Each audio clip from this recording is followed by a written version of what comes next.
Sylvie Gratton, c'est la boss tyrannique de la série Emily in Paris. La patronne que tout le monde détesterait avoir. Qualifiée de traîtresse par certains téléspectateurs, l'actrice a répondu aux critiques. Depuis 3 saisons, Emily in Paris fait le bonheur des téléspectateurs de Netflix. Il faut dire que tous les clichés de la vie parisienne sont réunis pour que les fans se régalent.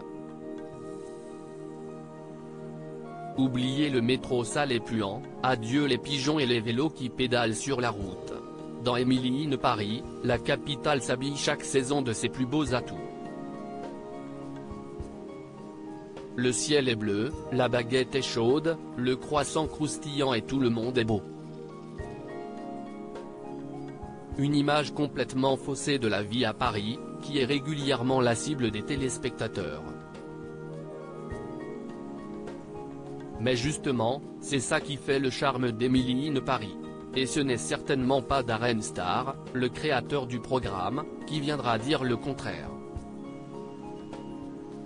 Vous pensez que Paris est montré comme un lieu idyllique et qu'on a forcé sur le glamour. Mais si vous aimez Sex and the City, si est-il la même chose? Les Français qui regardent Sex and the City ont une vision de New York qui correspond à celle qu'a Emily de Paris. New York est une ville merveilleuse mais Sex and the City n'était pas un documentaire. De la même manière qu'Emily in Paris n'est pas un documentaire sur Paris, expliquait-il en 2020 auprès du Parisien. Touché. Philippine Leroy-Beaulieu se bat contre l'envahisseur niveau cliché, Sylvie Gratton n'est pas en reste. Boss intransigeante, râleuse et limite odieuse, le personnage incarné par Philippine Leroy-Beaulieu est autant détesté que adoré des téléspectateurs de Netflix.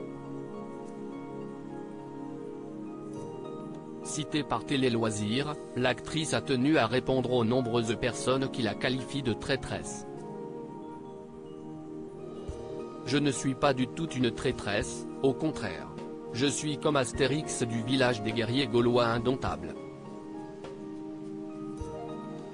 Je dis aux Américains qu'ils ne m'auront pas.